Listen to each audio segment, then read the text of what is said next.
Welcome to our neuroengineering podcast for leaders. And I'm just so excited to be part of this session once again. And I'll shortly be introducing our exciting and our wonderful, guest today. But I'm actually so excited that we have her here. And it's something that really warms my heart because we've got a lot of things to discuss about. And there's a lot that we keep on sharing, from time to time, but I think this is an opportunity that we do that now. And the person that I'm going to introduce you to is someone that I look at and I say to myself, wow, you're just so cool. I sometimes call her the cool cat because, she's someone who doesn't easily get rattled. And that's something that I really like about her. And the person that I'm talking about here is Dr. Mamello Masia. Dr. Mamello Masia, she holds a PhD degree, which is what we know as the Doctor of Philosophy in Human Resources Management from Wits University. And in terms of a role, she currently holds a position or a role as a HR executive, to put it correctly. And previously, she was a general manager for human resources for the company called Protea Chemicals, which is the business division of Omnia Group that we know deals with chemical fertilizers and a lot more, yeah. I think. That portfolio, BME and things like that. And agriculture, you name it. And I said currently she holds a position as the an HR executive for Moana Properties. And welcome. Thank you. Mamello. What can you tell us about you as a young Mamello, and what really influenced you to become the person that you are? Oh God, wow. That's quite a deep reflection moment about who I am. I'm born and bred in Lesotho. Yeah. I'm from Roma. Roma is well known for, there's a big Catholic church where the Pope went to in 1989. We call it Roma Hamajes. Wow. And it's also well known for the National University of Lesotho, which back in the days used to be called UBLS, University of Botswana, Lesotho and Swaziland. I've heard of that. Well known for its legal school and economic school. So that's where I grew up. I literally grew up in at the university. My dad worked on campus and my mom was a teacher. So literally I was on campus from when I was 4 years old until I graduated at 21. So that university was home. Wow. More than it was where I studied. However, going to that background will give you insight on my career, my academic journey, because it's been influenced from very, very early beginnings. Oh. So I don't think I really had a choice not to be an academic. My parents were very passionate about studying. They didn't get degrees when they were young, but they invested in educating us and educating us very well. Wow. They literally got the qualifications, university qualifications, late when all of us were born, in their 40s, both of them. My mom went to UWC when I was doing my master's. My dad and I were at university at the same time. When I was in first year, my dad was in fourth year. Wow. Yeah. Wow. So it's experiences like that that inspire you, that ground you, that remind you that age ain't nothing, really. It's just a number. And it's choices that we make in life that really create paths and direction. So my parents never said because they had all of us or because I'm running around on campus with him, it's not worth doing, So for me, those were very inspirational moments that really said, anything's possible. My husband did his master's now. He'll be graduating in December. Wow. And he's turning 50. And it was never too late. And one of the inspirations was my parents, and I think one of my friends' mothers who did a PhD close to retirement. Wow. So I think we are surrounded by excellence. We're surrounded by great minds, and they have inspired us to venture into some of the areas that we ventured into. And I'm born of a family that is passionate about farming.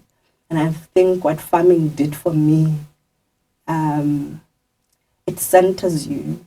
They say your appreciation for nature is elevated, and your humility, I think, is elevated. There's something about nature that just grounds you. Wow. And that's the woman I am to date. When I pack up on the 26th and I go home to see my parents, the executive HR, the PhD, the mother of two, the wife, stays in Joburg. When I go home, I'm my parents' kid. And if we have to go to the farm and to the fields to plant trees or chase after pigs into pigsties or catch a chicken, we do that now. We still do it today with respect and passion. So that's who I am.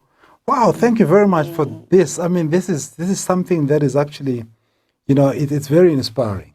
And I think for me, it indicates the importance of the environment. And I think how it actually influenced you, because right now growing, in the midst of academics, I mean, of people who really respected and who saw education as something that's very important. I mean, it's not about parents telling you to go to school, but you can just see it. With all these options that were there for you, you could have chosen easily to become maybe a doctor. You could have easily chosen to be in agriculture. You could have easily chosen to be a teacher. Why specifically human resources? What really led you to, to study and to pursue a career in human resources out of all these, other options? Aspects of it, I can blame my father. Okay. But let's leave it right there. But I ended up doing public administration and sociology. And I wanted to do law, but to cut the long story short, I applied for it as a second choice, and public administration and sociology as my first choice. Okay. So within sociology, there is industrial sociology. Okay. Industrial sociology is the science of people within the workplace. Okay. It studies people within the workplace. That kind of introduced me to have an interest in how do people behave in the workplace, and how do I play a role in influencing that in the workplace. Yeah. So when I wrote my thesis in public administration, I chose to write it on industrial psychology, which is the psychology of people in the workplace. But that was public administration. I'd never been exposed to industrial psychology, but I already had an interest in people issues. This is my first degree. Wow, okay. And then for sociology, I wrote a paper on on HIV and AIDS in the workplace. So I really, at a very early stage, this is before I'm 21, I'm already thinking, I really have an interest in people issues in the workplace. And went off and interviewed people about all these issues, got my degree, and then wanted to pursue an honors and masters in HR. Initially industrial sociology and later industrial psychology, and I couldn't make it because I didn't have psychology 3 being from Lesotho. Okay. But ended up in KZN, where I did my honors and my masters in human resource management. So I'm also a very flowery human being with lots of energy. Love that. And lots of excitement and a serious love for human beings. I can see the that. deepest respect for a human being. And I thrive when I'm amongst people. I thrive when I see people, grow and become, the best versions of themselves. I really enjoy that. There's no better place like being in a space where you transform and inspire and empower people. And I think you'll remember very well. I think after meeting you for like the first time, I think I said that to you to say there's just something coming about you. There's something, at peace. And your energy is so infectious, so to speak. I mean, really. And I thought to myself, wow, you know what? Mamello is just so cool. I mean, she's just so natural. I mean, so to speak. And I really love that much about you. And I really thought that's one of the reasons why I just needed to bring you into our studios and just to come and just share, some of these things, with our viewers and our listeners as well. And now you've been in leadership roles, because I mean, like you've worked and you've actually seen yourself, climbing this corporate ladder and that. And when it comes to, I'm sure you've met different leaders, I mean, like good and bad, whatsoever. But I just want to find out from you, when it comes to leadership, how would you describe a good leader? What is a good leader? What are the personality traits, that makes you see that, wow, this is a good leader? What is it? I mean, like, how would you describe that? So maybe let me present it from my point of view on my values. Yes. I always say my values are hail. Hail meaning honesty, authenticity, integrity, love and loyalty. Wow. And for me, those are values that ground me as a person. I don't expect everyone to have similar values. Yeah. However, I have an expectation. In honesty, I think, of course, there's authenticity. There is, of course, integrity.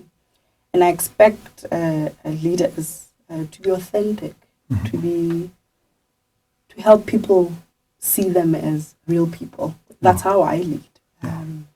I'm not a leader that is high on authority and wants to be respected because of title or because of hierarchy. So that's what I expect of leaders, not to lead or because of, but to lead because they are human first and that they see others as human first. I respect leaders that respect others. I respect leaders that are okay with vulnerability and that demonstrate to its people that there is strength in being vulnerable. There is strength in actually being wrong. There's strength in making mistakes, and we can be supported and not necessarily ostracized. Leaders that have integrity. I struggle in an environment that does not have integrity. In fact, when it presents itself, that's when I put a full stop and say, okay, we're done. Wow. But because I don't have the luxury of, because integrity is a big thing, eh? Yes. If you don't have it, you don't have it. I can never make you have it. Wow. The likelihood of me making you have integrity is like the likelihood of me stopping you from being a thief or stopping you from being dishonest. That's why in the workplace, those are summarily dismissible offenses, because I can't change you. Absolutely. And when you talk about these, I mean, like normally in my, like talks and workshops, we talk about that. You cannot teach, a pig to fly. So if you want something that flies, hire a bird. And that's exactly that, because, I mean, like we tend to want to use sort of corporate governance to correct some things like that. I mean, like a lack of, or bad issues around your integrity. I mean, if you don't have it, it's something that you either have or you don't have, so. And I think leaders that inspirational leaders are leaders I really look up to. Leaders that inspire. Yes. Leaders that bring the best. Yes. Yearn to bring the best In out of others. people, see value in bringing the best out of people. Leaders that love. You know, it's not wrong to love at work. No. Leaders In a good way. when I say loving, love, not romantically, we know we're but I talking mean about like romance, yes, people who have a heart, for people. people who are kind. Yes. It doesn't take you much to be kind. So now it's as simple as that. It's not about some very, very big, no, that is as simple as it is. And that's who I aspire to be as a leader and continue to strive to be as a leader. Create opportunities, leaders that create opportunities for others, leaders that don't hog knowledge or hog opportunities. Fair leaders, consistent leaders. That is who I aspire and work towards every day without fail. Well, you know, what you've just said, I mean, there's two things that have actually stood out for me. The first one is, when you talk about leadership, I mean, I think you've seen it or you experienced it while growing up. I mean, like in the case of your parents, where they had to put themselves, I mean, their careers, I mean, like on the side, just to push you guys ahead so that, I mean, you'll be able to achieve those things and said, no, that's fine. This is what is important now. So which I think is something that's very important about leaders, which is not about self. It's about bringing out others, selfless leadership, as we call it. It's not about, because leadership is about bringing out the best in others. And I think that's exactly, you know, what you said. I mean, like when you look at that anecdote that you had, I mean, like about your parents and sort of like doing what they did, which was selfless. It was a selfless act. What did you say, I mean, are the things that you've observed? I mean, from your, you know, point of view, things that lead to leadership toxicity, as it were. I'll start it very basic. Yeah. We make very wrong, dangerous decisions as businesses. Okay. More often than not, we think a star performer, by virtue of being a star performer, that in itself is indicative of an opportunity to lead people. Oh.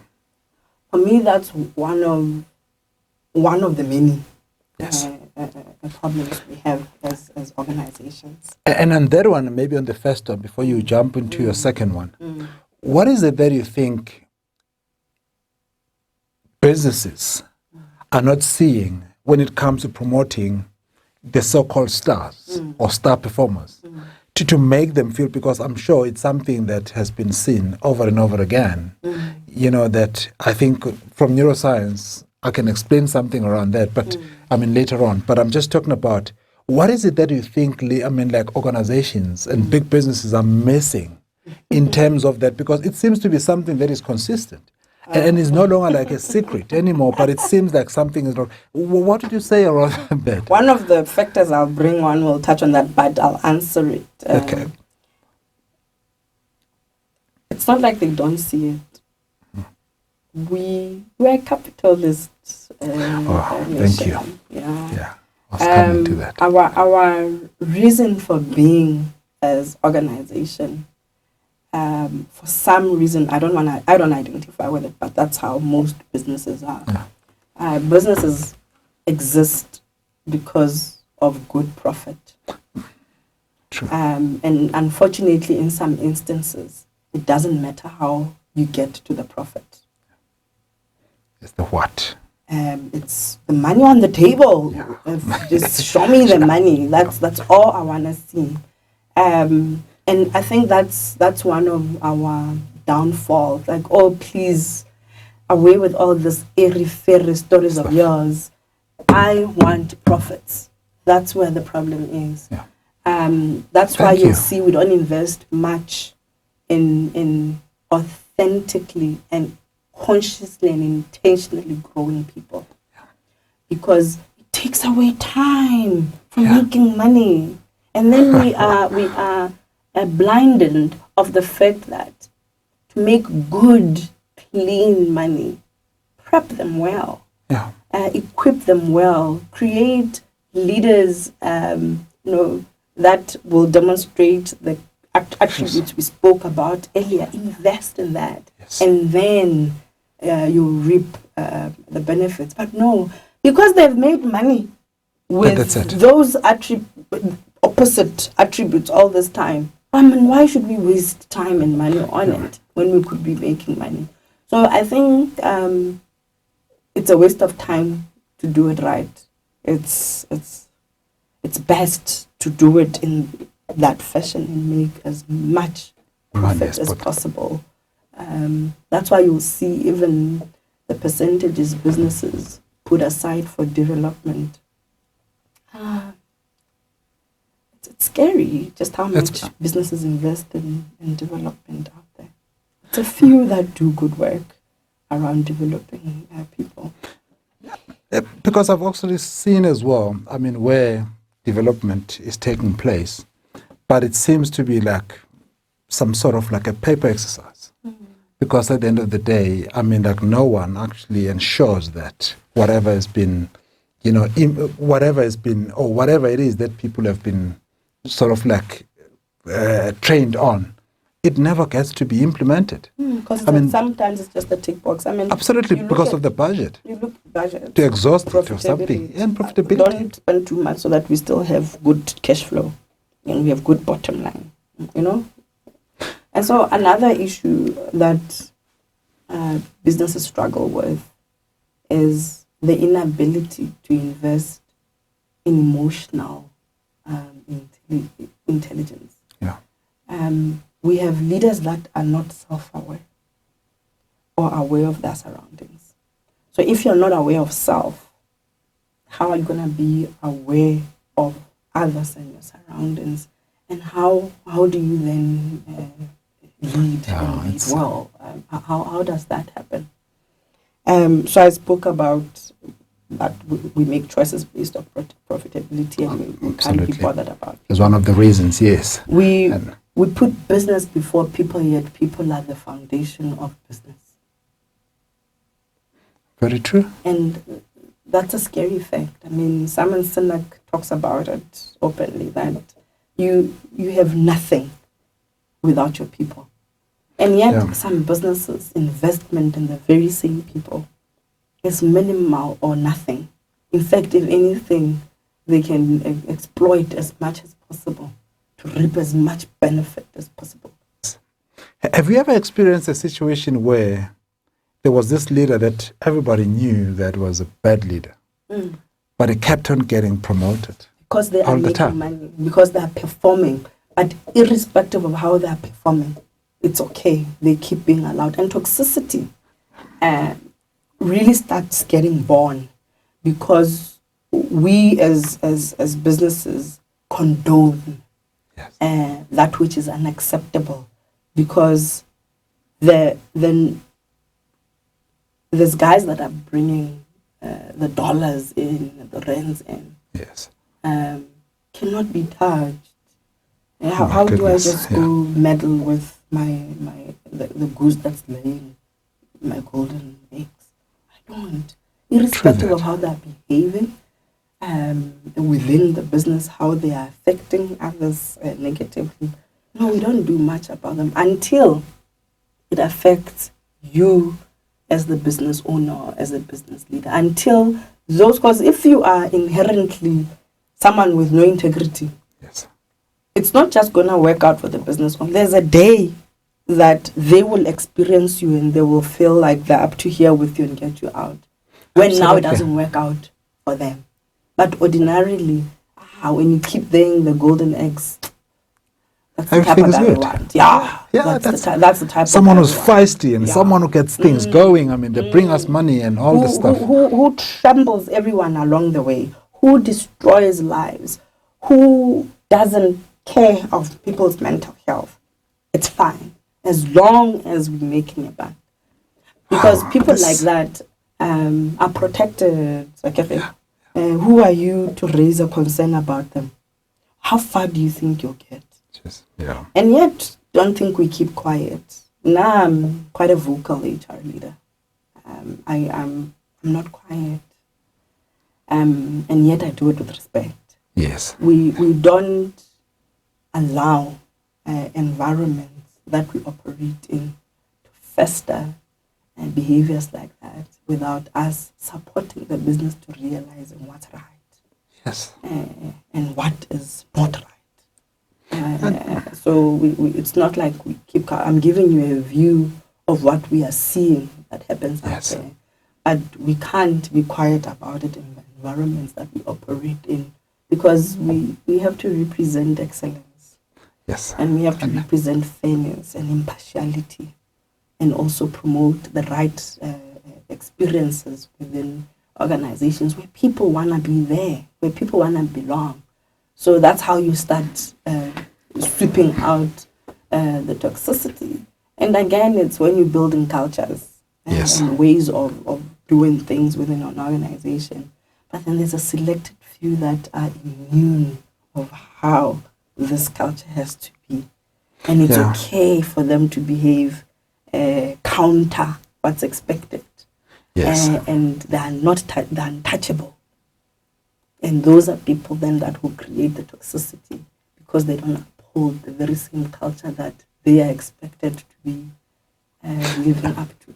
So it's allowing unacceptable behaviors and practices and perpetuating them breeds toxic environments. Which is terrible. What did you say about this gender-based, leadership? Would you say women are better leaders than men? What's your take on that?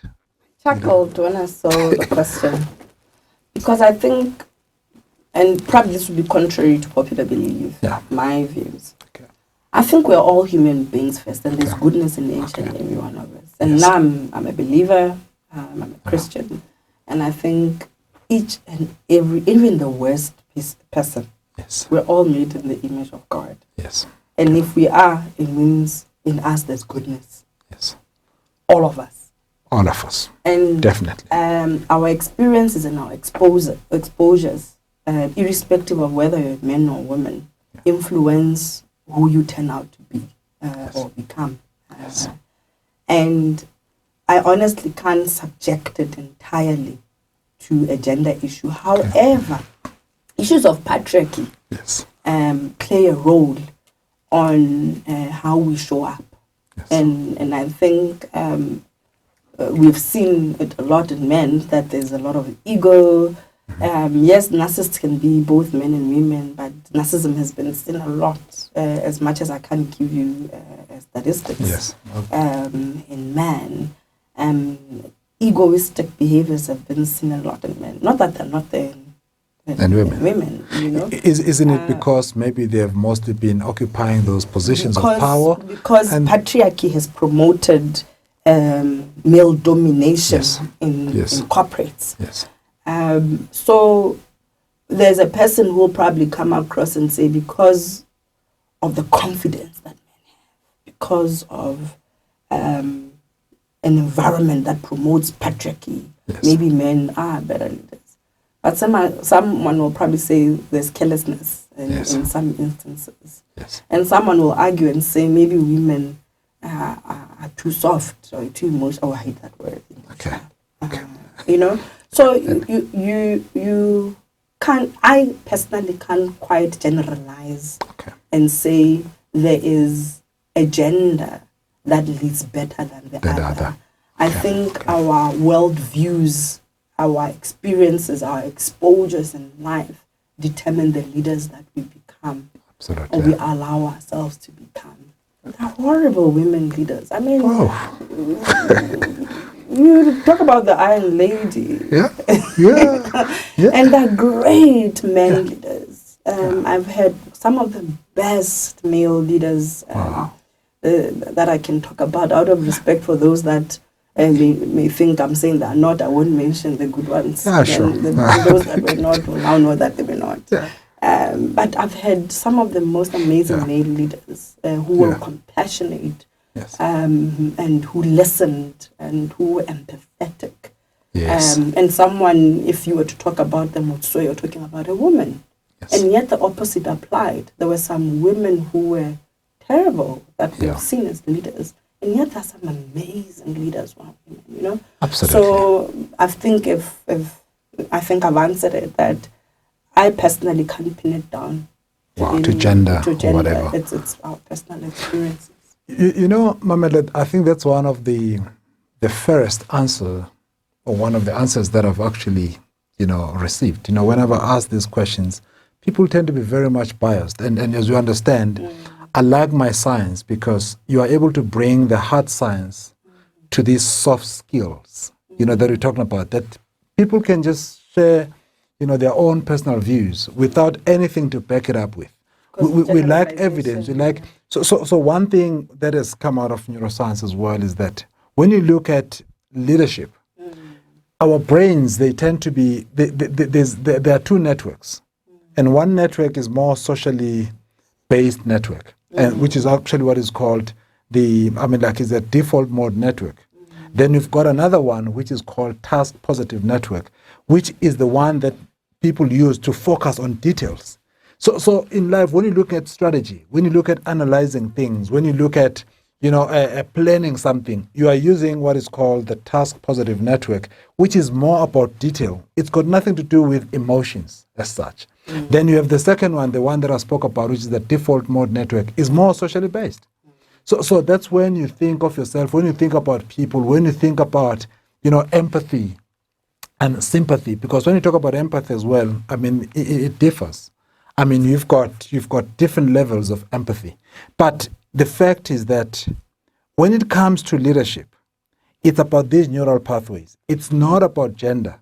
Because what was thought, before, that women will make better leaders is because they come in and bring in the social element, which is on the nurturing side, bring in that element, which unfortunately, like we've just rightfully stated it before, to say we are living in this capitalistic world where unfortunately everything is just about bottom line. So when everything is just about bottom line, if you get in there as a soft person and to bring in this nurturing aspect, and you're seen as weak because they want profits now. And to come and say, no, let's develop our people, but that's not going to bring in profits. Have you heard of girls saying that part of the boys' club? That's exactly that. That's the reason, because people bring it in there, but they expect you to behave this way, like a man. So you are not. So that's where this thing gets diluted. Because I've seen some, like you've rightfully said it, some horrible women bosses.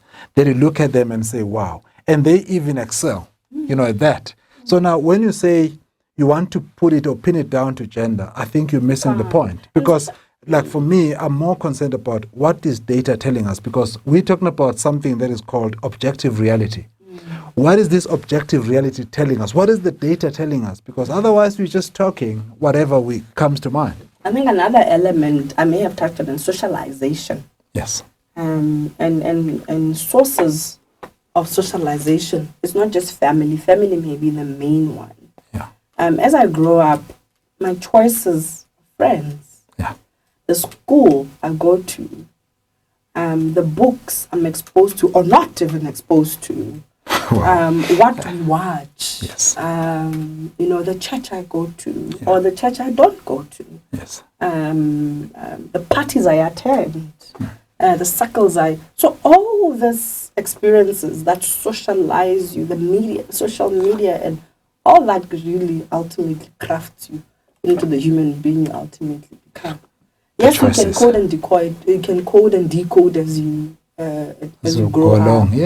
But it's all about socialization, and that's what then determines the person you become. You're telling me about how avid a reader you were, and you will never be like me, because of all those books that you read that I've never been exposed to. The knowledge you have and that I have is not the same, and therefore differentiates us. And our paths can never be the same based on that. So that's absolutely. And it's not because you're a man or a woman. No, definitely. You're the person you are. And I love that perspective, because people tend to pin things down to gender. Oh, we need this. Oh, we need that. But the reality states, something different. And I think that's something that's very important that we need to clarify. And when it comes to, based on what you've experienced and you look at things, what challenges do you think women leaders experience in the workplace that men or their men, I mean their counterparts, which are men, don't get to experience? I guess if we take it from the conversation we had first about Yes. who's a better leader, Yes. I still see that coming through, Yeah. even in the question you're asking me now, Yes. as to who has the upper hand and who Okay. doesn't. Depending on what you bring, I Yes. think you'll have an upper hand. However, I tend to think, I don't know whether it's popular belief, but I guess that people who have also studied this, that because of patriarchy, Yes. corporate is largely dominated by male. Of course, not at Moana and Pareto. Yes. There it's the converse. We have more women than we do of men. Actually, there's shortage of men in our environment, which is contrary to what you'll see in corporate South Africa. Yes. Corporate South Africa, and really in most other countries, males are largely in the forefront. Yeah. And I'll bring a topic that I don't know how often it's spoken about, Okay. about women. When we are in our prime of our careers, Okay. that's when we are in our prime of the biology of our bodies. Okay. And that's when our prime of family. So I'll use myself as an example. I think as part of educating us about the prime, so that our listeners and our viewers as well. Explain. Yes, can. So in your 30s to 40s, or late 30s, maybe early 30s to mid 40s, Okay. I think that's your prime of your career.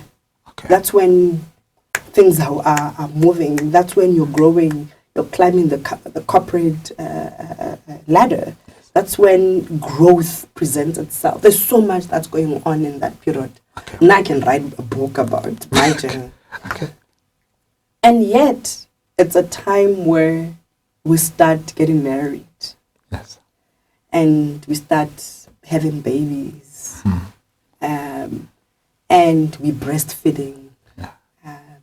And we we nurture, Yes. we mother, Yes. and I'm not gonna say it's natural because fathers should do it too, but it tends to be us who take the larger portion of care, because you fall pregnant, not the Yes. husband, Yes.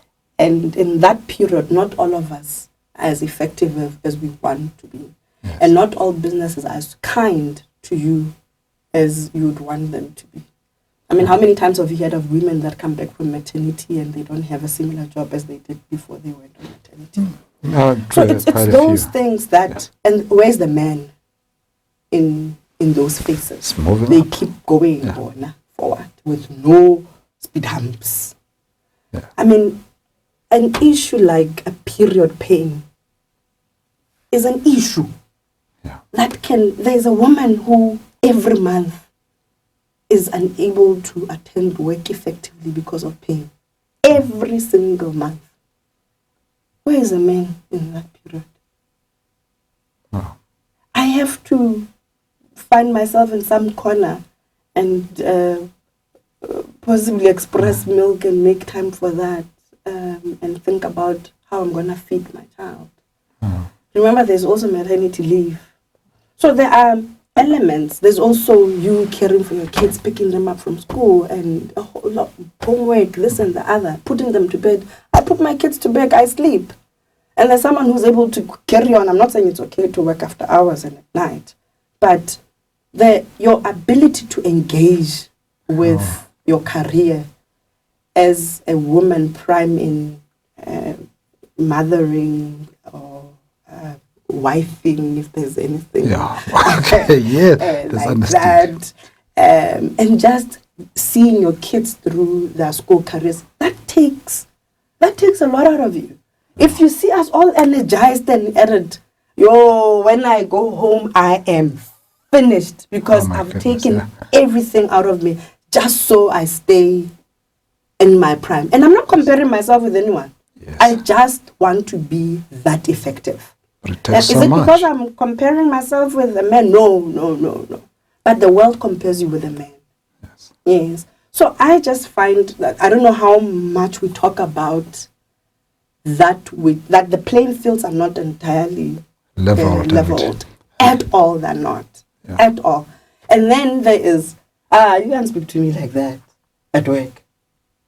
Because now you're a male leader and I'm a woman.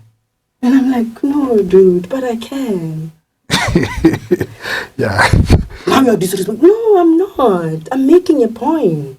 Even when the levels the are. fact that we view things differently doesn't mean I'm disrespecting you. Yes.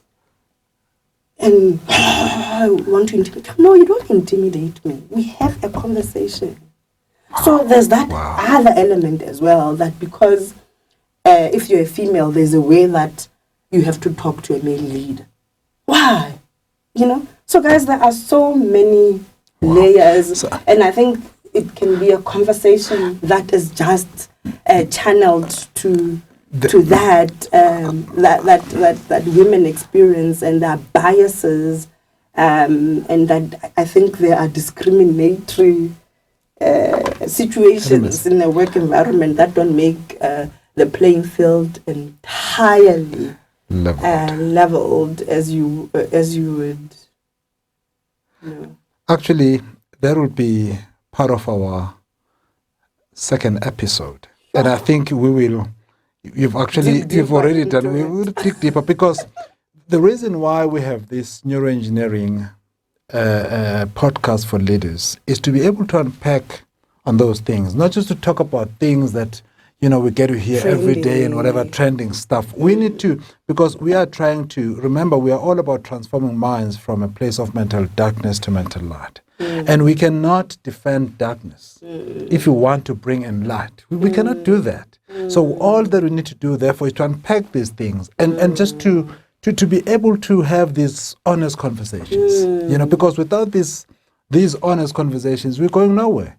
Because everyone is just showing up on social media talking about all these nice things. Oh, just be strong. Oh, just what? But that's the question. It's for strong for what? Because if you are doing that, we are promoting this darkness. That's why it is said that misconceptions the world, of who you should be. Absolutely. That's why it said that the world is in such a like a bad place today, not because of the few bad people, but because of the masses that are quiet, not saying anything. About the wrongs. Yes, about the wrongs. So those are the things that, hence I'm saying, now we already have a date, for the second episode where we're going to tend to dive deeper into that and look at what is it that they're going through, because there are so many, like women leaders, and even those that aspire to become leaders. They shouldn't look at it with those rosy kind of eyes. They need to be able to look at it for what it is and say, I know what I'm getting myself into. Because that's something very important. But don't be mistaken. And I hope you marked what I said. Yeah. You show up every day. Yes. As a professional who wants to be excellent. Not because you want to be excellent more than. Maybe someone has that as their purpose. Yes. A man or a woman, maybe they have it. But most people out there show up because they're a professional they are, and that's how they want to be seen. Maybe that's who they are authentically.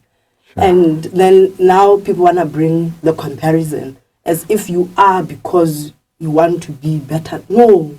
Yes. It's not entirely about that. I don't even think about it. Wow. Personally, I don't honestly speaking, I don't want to lie. I do not go to work, and I haven't grown in my career worried about a male counterpart. I go to work because I'm yet another human that's contributing to an environment that I find myself in. And I promise you, I never think about comparing myself with and are you focusing on becoming the best version of yourself, being so good at what you do that, and competing with me, not with others. Yes. Not even with the men. Bettering your best all the time. And I think that's something because there are a lot of egos out there where people, are always looking very busy and they will always tell you about their positions and things like that. But at the end of the day, are you really fighting for those who cannot fight for themselves? Because when it comes to those boardrooms, you sit in those boardrooms, you've spent time, years, in those spaces. The question is, when you leave those boardrooms, have I really fought? Have I put up a fight for those who cannot? Yes, that cannot. Yes. So I think leadership is all about that. And that's something that you look at, and because I deal a lot with leaders. There's a lot of things when I do my interventions and that, because we need to understand the science behind that. How do you represent the voiceless? That when you're sitting there and you're thinking to yourself, wow, I'm just so happy that I fought the good fight, not only for myself, but for the voiceless. And I think that's daily bread. And I've seen you in action, and hence I'm saying you came in here and you were just as honest as you can be. And maybe just as we are drawing to a close now of our discussion, our conversation, what did you say? What advice would you give to someone? And I wouldn't just say only to women, but women leaders, and maybe to men. Someone who hold this leadership role. What advice would you give to them when it comes to leading people? Well, what did you say to become more effective leaders? Because I'm sharing all these things in my upcoming book, The Neuroscience of Effective Leadership, where I talk about how to really understand, how to raise your level of self-awareness.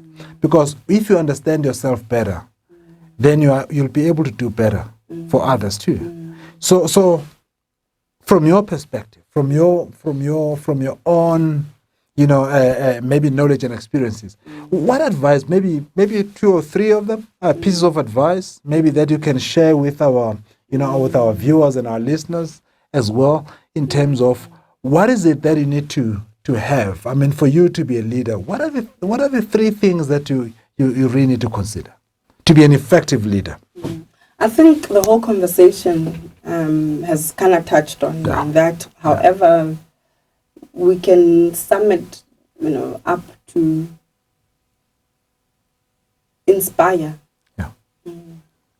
Inspire at all costs. Yeah. Inspire others and inspire them to be the best that they are. Yes. Give opportunities. So challenge them as part of inspiring them. Yes, of course, part of inspiring challenge. Empower, create opportunities for people. I always say I hire those that are far more knowledgeable than me in my team. Because that which I don't know has to be known by someone. Yes. So surround yourself with excellence. Yes. And with people that know what you don't know. Yes. Create environments that are safe by being authentically yourself, so that you can attract others to be authentically themselves. Yeah. And in doing so, I think you create an environment where people will flourish, where people will be innovative, and performance will be at its highest peak when people are by themselves. And they know that it's okay. You'll protect. Of course, protecting them doesn't mean not addressing issues that have to be addressed. Yes. But knowing that when I'm wrong, I'm not going to be ostracized. Absolutely. So, and also I think demonstrating that we're human before we're anything. Yes. I wish for a day where authority is not top of mind for people. Wow. Authoritativeness is not top of mind for people. Yes. Where me and a cleaner can have a conversation because we're human. Yes. And not because one is than the other. Wow. I love that. I really find environments that embrace humanity like that are thriving environments. Wow, I love that. And maybe my second last question. A promise. Okay, I just okay. love this We conversation. can have the fourth Maybe last. the second or the fourth last. Maybe my second last question is, with all that you've just said, and I've got a view on this as well, and I just love the confidence that comes through, as we are conversing about these things, and I just want to ask you something, because I think most of these things that we've just indicated, I think they actually hinge on it. And that is self-confidence as a leader. What did you say about that? How important is self-confidence? I'm not talking about ego, where people always appear to be, to be there. But I'm talking about self-confidence, because self-confidence comes with it brings authenticity. Because you can't be authentic if you are not, self-confident.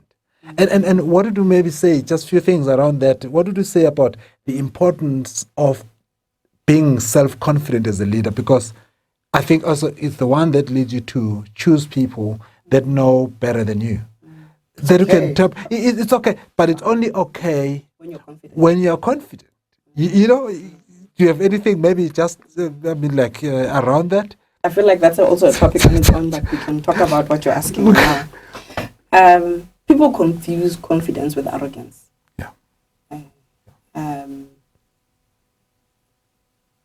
And with aggression. Yeah. And I think confidence is also being comfortable in self and comfortable in your own body, Yes. and also believing in that which you know and you are. Yes. Not that you're not welcoming of learning, or I know some people are passionate about something when in fact they're so wrong.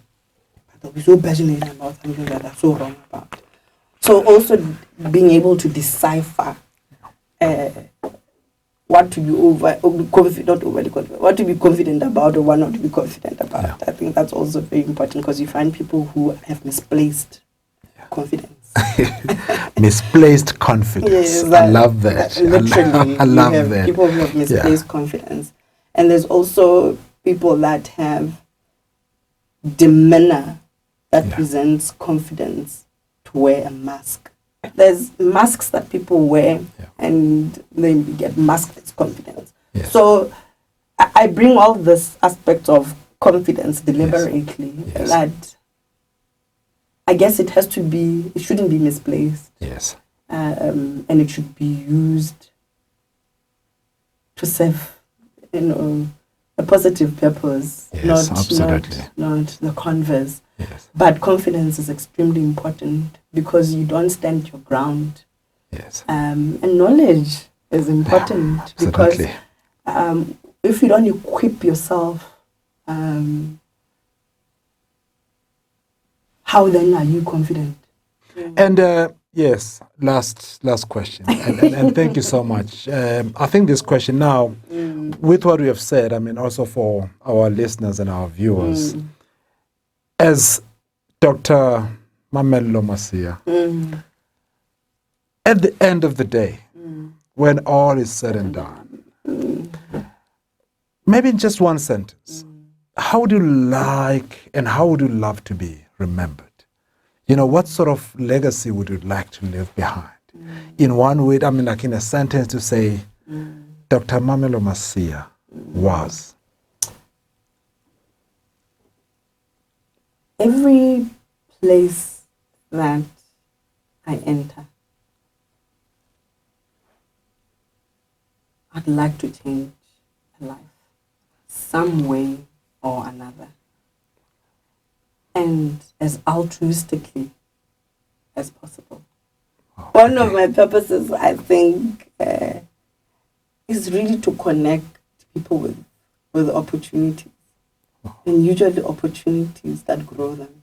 Yeah. Wow. And when you're in a room and you're talking to Veli, you're thinking, I think so and so was actually looking for this. Yeah. And I do that all the time. All the time. Yeah. It doesn't matter with who. It doesn't matter what you do or you don't do. It doesn't matter I know you or I don't.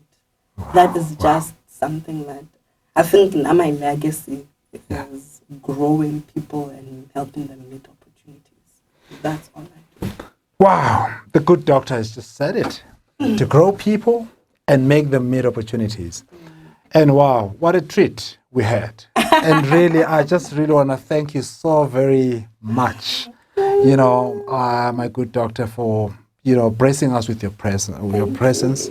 And really, this is such a wonderful, time in our lives where we are able to connect with the world, where we're able to share ideas in a way of transforming those minds from that place of mental darkness to mental light once again. And I'm just so grateful that we're able to, just to come to you and just share with you what we could. And I know this is just the first episode of the few that are still going to come. And I really want to thank you so much, for that. And myself as Velindaba, the neuroengineer, I just want to thank once again Dr. Mamello Masia for being with us and for, just for spending some time with us in trying to change the world, because we can talk about all we want to talk about, but until we can commit to contribute our ideas in helping those who have not reached where we have, then it means our presence in this world has not really, or had enough impact. And really, I'm just so happy and excited about this. And I think until next time, thank you. Yeah.